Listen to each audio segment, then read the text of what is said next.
മന്ത്രി ഗണേഷ് കുമാറിന്റെ ഭാര്യയുടെ വിഷയത്തിൽ ആഭ്യന്തര വകുപ്പ് കൈകാര്യം ചെയ്യുന്ന മുഖ്യമന്ത്രിയും ഡിജിപിയും മറുപടി പറയണമെന്ന് മഹിളാ കോൺഗ്രസ് അധ്യക്ഷ ജെബി മേത്തർ. അവൾക്കൊപ്പം എന്ന് ബോർഡുകളിൽ മാത്രം എഴുതിയിട്ട് കാര്യമില്ലെന്നും ജെബി മേത്തർ ഡൽഹിയിൽ പറഞ്ഞു. മന്ത്രി ഗണേഷ് കുമാറിന്റെ ഭാര്യയാണ് പൊതുസമൂഹത്തിനോടായി വിളിച്ചു പറഞ്ഞിട്ടുള്ളത്. ഞങ്ങളാരും പ്രതികരിച്ചിട്ടില്ല. എന്തെങ്കിലും കേട്ടതിന്റെ അടിസ്ഥാനം ഇത് മന്ത്രിയുടെ ഭാര്യ തന്നെ പറയുന്ന ഒരു സാഹചര്യത്തിൽ വേറെ ഏതെങ്കിലും ഒരു സാഹചര്യമായി ഇതിനെ താരതമ്യം ചെയ്യേണ്ട കാര്യമില്ല. ഇതൊരു റെയർ സാഹചര്യമാണ്. നമ്മൾ ഇത് കേൾക്കാത്തൊരു സാഹചര്യമാണ്.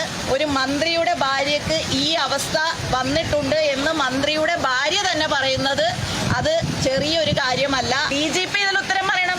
എന്തുകൊണ്ടാണ് ഒരു വനിത ഇങ്ങനെ സഹായം അഭ്യർത്ഥിച്ച് പോലീസിനെ വിളിച്ചിട്ട് ഇതുവരെയും അതിലൊരു കേസുണ്ടോ, ഒരു പരാതിയുണ്ടോ, FIR ഇട്ടോ, എന്താണ് അതിന്റെ സ്റ്റേറ്റസ് എന്ന് DGPയും പറയണം, മുഖ്യമന്ത്രിയും പറയണം. പക്ഷെ മുഖ്യമന്ത്രി ഇപ്പോൾ ഇത്തരത്തിലുള്ള കാര്യങ്ങളൊക്കെ കേരളത്തിലെ സ്ത്രീകളെ വഞ്ചിക്കുന്ന നിലപാടാണ് മുഖ്യമന്ത്രി സ്വീകരിക്കുന്നത്.